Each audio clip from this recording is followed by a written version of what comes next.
That depends on the intellectual sympathies of the woman. Maturity can always be depended on. Ripeness can be trusted. Young women are green.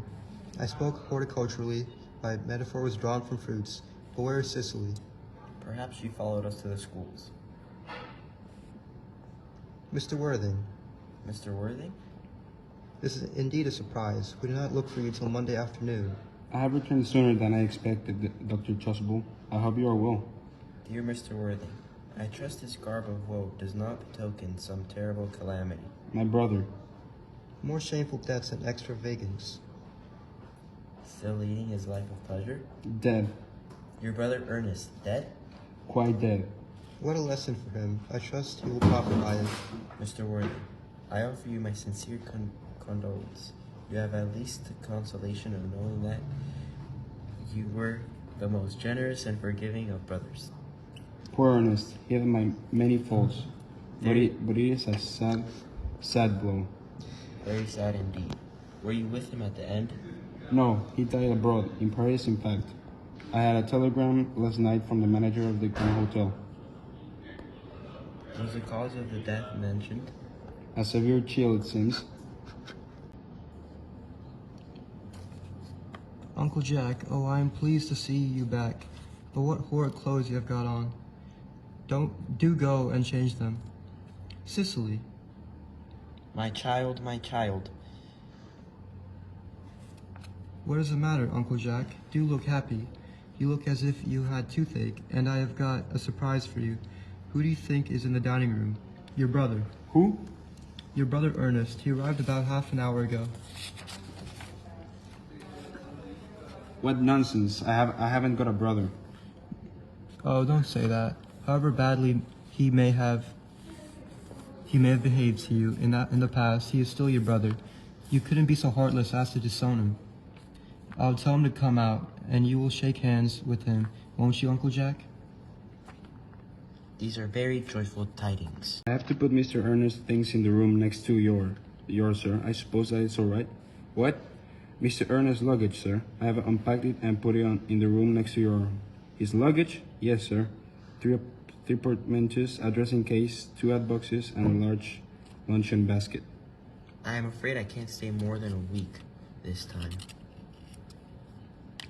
Merriman, order the dog cart at once. Mr. Ernest has... Miss Fairfax. Pray, let me introduce myself to you. My name is Cicely Cardew. Cicely Cardew? What a very sweet name. Something tells me that we are going to be great friends. I like you already, more than I can say. My first impressions of people are never wrong. How nice of you to like me so much after we have known each other such a comparatively short time. Pray sit down. I may call you Cicely, may I not? With pleasure, And you will always call me Gwendolyn, won't you? if you wish. Then that is all quite settled, is it not? I hope so. Perhaps this might be a favorable opportunity for my mentioning who I am. My father is Lord Bracknell. You have never heard of Papa, I suppose. I don't think so. Yep. Outside the family circle, Papa, I am glad to say, is entirely unknown. I think that is quite as it should be. The home seems to me to be the proper sphere for the man. And certainly once a man begins to neglect his domestic duties, he becomes painfully effeminate, does he not? And I don't like that. It makes men so very attractive. Cicely, Mama, whose views on education are remarkably strict, has brought me up to be extremely short-sighted.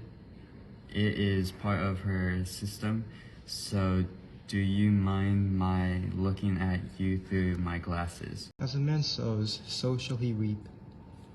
Charity, dear Miss Prism. Charity, none of us are perfect. I myself am peculiarly susceptible to draughts. Will the interment take place here? No, he seems to have expressed a desire to be buried in Paris. In Paris? I fear that hardly points to any very serious state of mind at the last.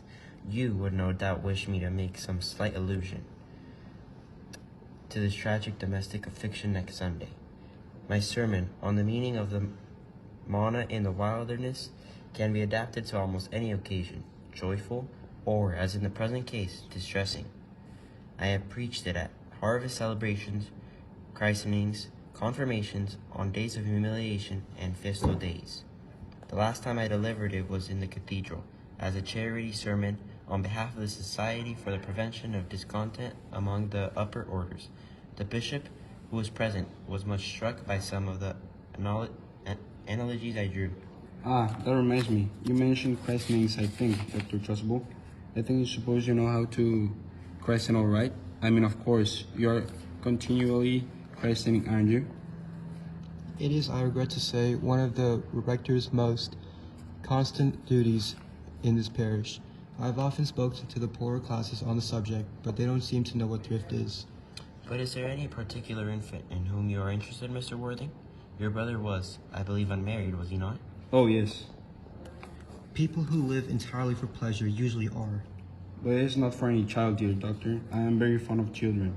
No, the fact is, I would like to be christened myself this afternoon if you have nothing better to do.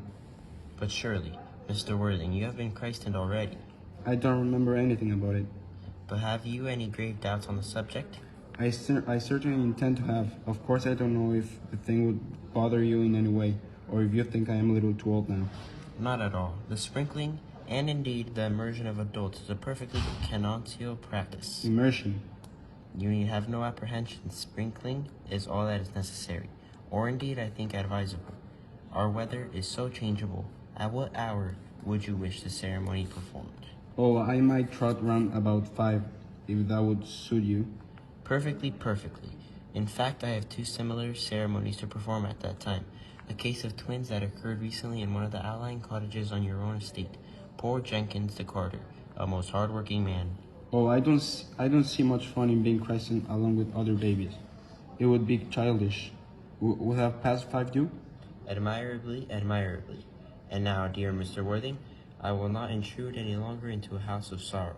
I would merely beg you not to be too much bowed down by grief. What seem to us bitter trials are often blessings in disguise. This seems to me a blessing of an extremely obvious kind. I am so glad. You'll never break off our engagement again, Cecily. I don't think I could break it off now that I've actually met you. Besides, of course, there is the question of your name.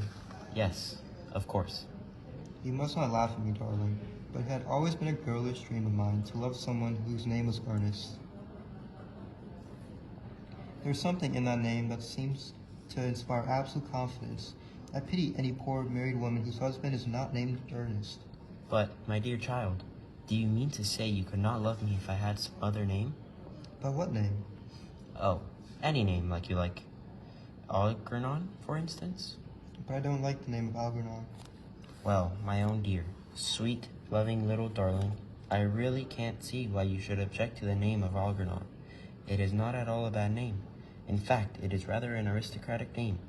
Half of the chaps who get into bankruptcy court are called Algernon. But seriously, Cecily, if my name was Algie, couldn't you love me? I might respect you, Ernest. I might admire your character, but I fear that I should not be able to give you my undivided attention. Cecily, your rector is here, I suppose, thoroughly experienced in the practice of all the rites and ceremonials of the church. Oh yes, Dr. Chasuble is a most learned man. He has never written a single book, so you can imagine how much he knows. I must see him at once on an important christening. I mean, on most important business. Oh, I shan't be away for more than half an hour.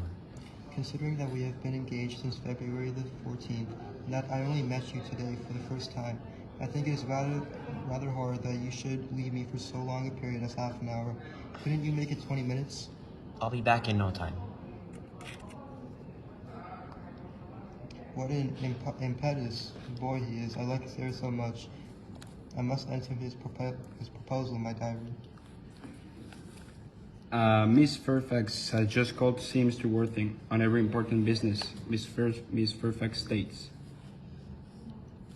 Isn't Mr. Worthing in his library? Mr. Worthing went over in the direction of the rectory some time ago. Pray ask the lady to come out here. Mr. Worthing is sure to be back soon, and you can bring tea. Yes, miss.